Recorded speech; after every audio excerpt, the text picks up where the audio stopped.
King Dan, shrouded in early morning mist, stands at the edge of a dense Nordic forest, rallying his people with courage and vision. Across the windswept plains and deep green forests of ancient Scandinavia, legends were born in the flicker of firelight and the hush of twilight. Among the oldest and most enduring tales is that of King Dan, the figure whose name would echo down through centuries and come to define a people and a land. In a time before Denmark bore its name, the land was a patchwork of scattered tribes, each with their own chieftain, customs, and stories. The world was wilder, thick with ancient trees and hidden spirits, where humans lived at the mercy of the elements and the shifting tides of fate.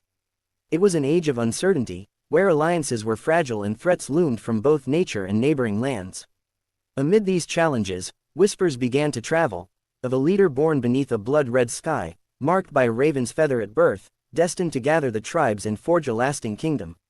That leader was Dan, a man whose courage and cunning would change the shape of history. He was not born into power but earned it, rising from humble origins in a coastal village battered by salt winds and restless seas. From his earliest days, Dan displayed a keen sense of justice and an unyielding bravery that set him apart. He listened more than he spoke, and when he did speak, his words carried a gravity that made others lean in. When storms tore through the land or wild beasts threatened the people, Dan was always the first to respond, standing firm when others faltered. As he grew, so too did his legend. The elders told of omens and dreams, of wolves running at his side, of an ancient sword unearthed beneath the roots of a sacred oak. Some said he could speak to the spirits of the forest, others that the gods themselves guided his hand. Yet it was Dan's actions, not the rumors, that truly set him apart. In an age when kinship ties often ended at the edge of the village, Dan ventured forth to neighboring tribes, not with threats, but with open hands and promises of shared strength. Slowly, tribe by tribe, he wove together a fragile unity. But darkness was never far away. Raiders from the south and east saw only division and weakness, and the tribes faced growing threats. It was in the crucible of these challenges that Dan's true mettle would be tested, as he led his people through battles both physical and spiritual, and laid the foundations for a nation that would bear his name. The gathering of tribes. In those days, the land that would become Denmark was a quilt of villages, each fiercely proud and wary of outsiders. The elders remembered winters so harsh that even the wolves starved, and summers when the sun barely set and shadows never lingered long. Each clan had its own gods, its own taboos, and its own scars from generations of feuding. It was not unusual for blood to be spilled over hunting rights or insulted honor. To unite these people would require more than brute strength. It needed vision, patience, and the ability to inspire hope where there had been only caution. Dan understood this better than anyone. He traveled far and wide, guided by the stars and ancient trails known only to the oldest hunters. In each village, he arrived not as a conqueror but as a guest. He listened to their woes by smoky hearths and helped mend fences, both literal and metaphorical.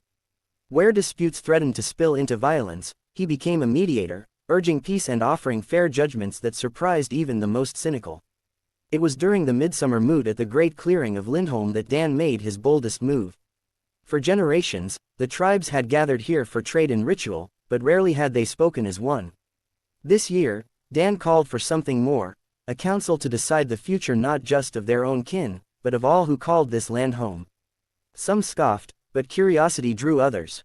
They watched as Dan stood before them, not dressed in royal finery but in the simple garb of a woodsman, a sword at his hip and the raven feather in his hair. He spoke of the dangers that threatened them all, raiders from the sea, hunger in lean years, the slow encroachment of foreign customs. But he also spoke of possibilities, shared harvests, stronger defenses, and the wisdom that came from many voices, not just one. It was a gamble, but Dan's words had weight. Slowly, tribal leaders stepped forward, first one, then another, willing to at least hear him out. That night, as the bonfires sent sparks into the sky and stories wove between laughter and song, a fragile pact was formed. It would take more than a single council to make it last. Over the coming months, Dan traveled endlessly between villages, helping with harvests, hunting parties, and defense. He was seen lifting stones for new longhouses, tending to wounded warriors, and teaching children the old songs. Little by little, loyalty to Dan grew, not out of fear, but out of respect. And as winter approached, when the first true test came in the form of a sudden raid from across the sea, it was Dan who rallied the scattered warriors and led them to victory beneath a sky swirling with northern lights. The tribes had found a leader. The land had found its heart. Leaders from many tribes meet in a sun-dappled forest clearing, their faces lit by hope and bonfire glow, as Dan stands at the center proposing unity. The Beast of the Mists. No legend is complete without its monsters, and for the people of ancient Denmark, the greatest terror was not man but beast. Deep within the marshlands and fens, stories spoke of a creature known as Grendel's Shadow, a monstrous form with eyes like embers and a howl that could freeze blood. For generations, mothers warned their children not to stray far when the mists rolled in from the sea.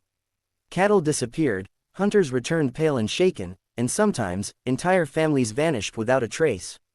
When peace among the tribes was still fresh and fragile, it was this beast that threatened to unravel everything Dan had worked for. One autumn evening, as fog crept over the land like a living thing, word reached Dan's hall of a village lost to the mists. The survivors spoke in broken whispers of claws tearing through doors in a darkness that moved with purpose. The elders gathered in fear. Some wanted to abandon the marshlands altogether, others argued it was punishment from the gods for meddling with old ways.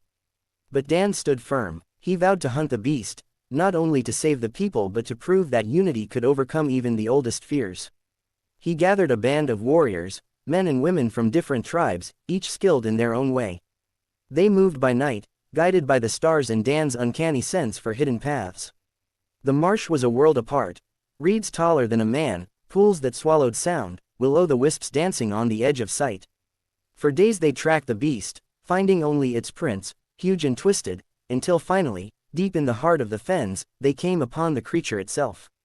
It was larger than any bear, its fur matted and dark as peat, with eyes that glowed red in the torchlight. The fight was brutal, many were wounded, but Dan pressed on, wielding the ancient sword he'd unearthed as a boy. At last, with a roar that echoed across the water, he struck the beast down. The marsh fell silent. The warriors built a pyre for the fallen and carried back tales of courage that would be sung for generations. For the first time, the tribes believed that together they could face anything, even the shadows of their oldest nightmares.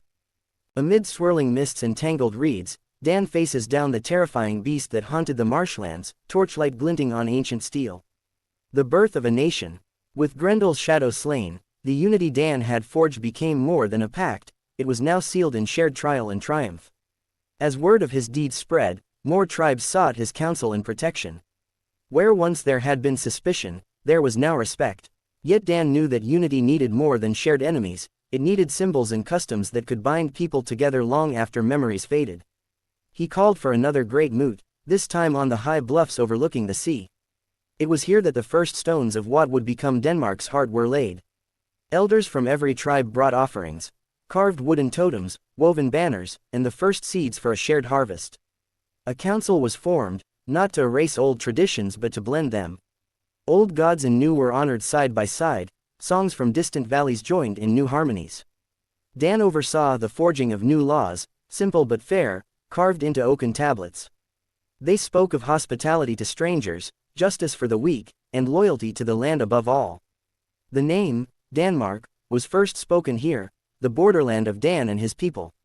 Over time, the villages grew into towns. Where there had been only mud and timber rose halls of stone and sturdy bridges. Trade flourished, and the people began to see themselves not just as members of tribes, but as Danes. But unity was tested by more than monsters or raiders. In one bitter winter, famine struck. The grain stores ran low, and wolves prowled ever closer to human dwellings. Dan traveled from settlement to settlement, organizing food sharing and rationing. He led hunting parties himself, enduring hunger alongside his people. His leadership through hardship cemented his legend. He became not just a king, but a father to his nation. As spring returned and fields grew green again, the people gathered on the bluffs for a festival. There they named Dan their king, not by force, but by acclamation. A simple circlet of bronze was placed upon his brow, and the people chanted his name.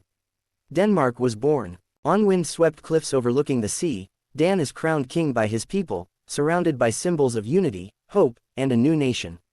The story of King Dan is more than a tale of one man, it's the story of a people finding purpose and identity in unity. Through courage in the face of the unknown, compassion across old boundaries, and wisdom in forging something greater than oneself, Dan's legacy became the bedrock of a nation. His name lives on, woven into every corner of Denmark's rolling hills and bustling cities. Legends say that when Denmark faces its darkest hours, the spirit of King Dan still watches over his people, a silent guardian from the ancient forests and windswept coasts. In every act of kindness, every gathering of friends, and every song sung beside a fire, the echo of that first king's vision endures. And so, through seasons of hardship and triumph, the legend of King Dan reminds us, true greatness is not born in solitude or conquest, but in the courage to bring people together and build something lasting from the dreams of many.